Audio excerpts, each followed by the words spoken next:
Hey, this is Jeff Brown with GoPro Ninja Quest. So again, we're going to do basically a part 2 of our picking handcuffs lesson.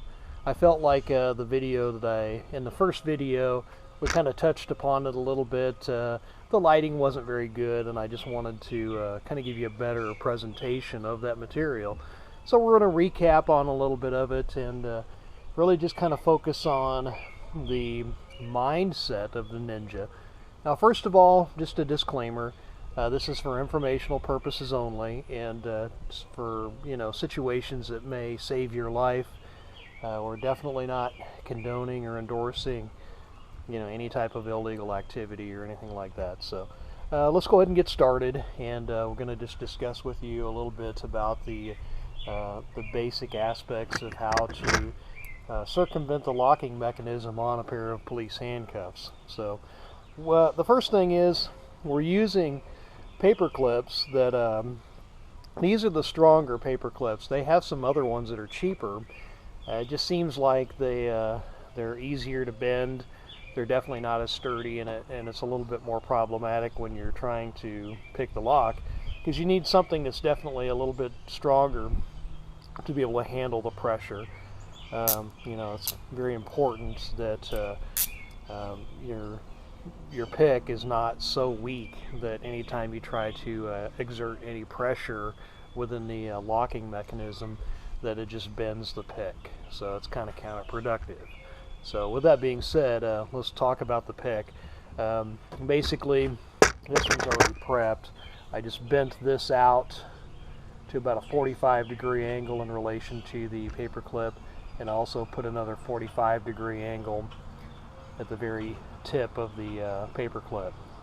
So basically what we're doing is the single bar basically has teeth on it, and there are teeth inside of another bar inside of the base of the handcuffs. And when you're using the pick, I'll see if I can get a closer view of this. When you place the pick inside, there we go. And I don't know if you can see this or not. I'll try to get a good view of this if possible. What I'm doing is I'm turning clockwise, and you'll see the teeth right in here, right inside of the handcuffs. There's basically a spring steel mechanism inside of there that exerts pressure, pushing those teeth upwards.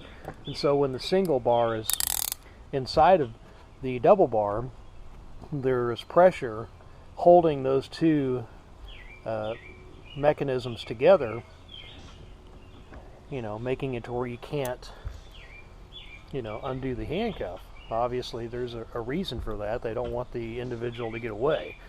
So basically when we're picking, we're simply placing it into the keyhole. We're turning clockwise, and bam, we just open it up that quick. It's extremely simple to do this. Now, the double locking mechanism prevents the handcuff from tightening.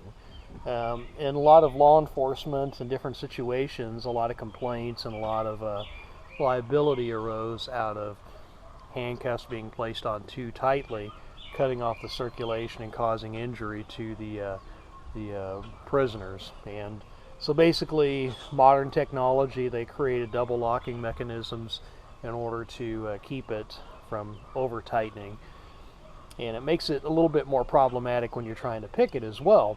Now, the interesting thing is it can be picked when it's double locked. Basically, you have to go the opposite direction, and you have to get around that post within the keyhole.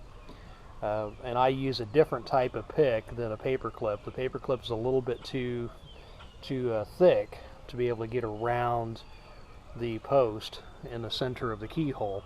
So this lesson, we're going to focus on unlocking just a standard locked handcuff.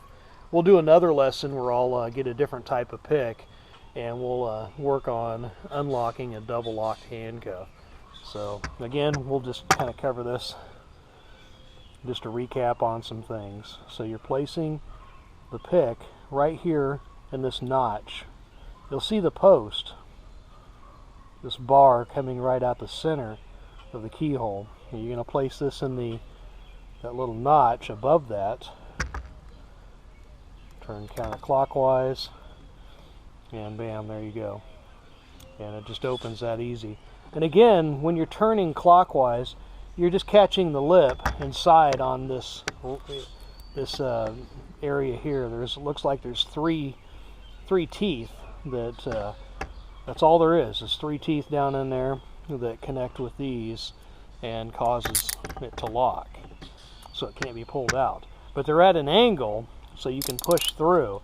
And because that's on a spring mechanism inside of the handcuffs, when you push pressure, they're angled, so you can't pull it out. There's really, I mean, you'd have to be an extremely strong individual to be able to pull it out, but you can push it through.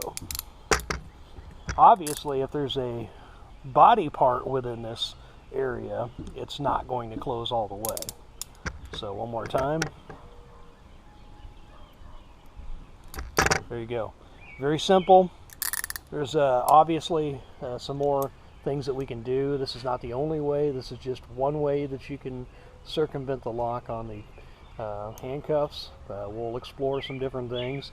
Again, the whole concept of the GoPro Ninja Quest is to think outside the dojo. This is not about martial arts necessarily, but it's thinking outside the dojo and how we can apply the mindset of the ninja in our everyday lives. We'll see you again.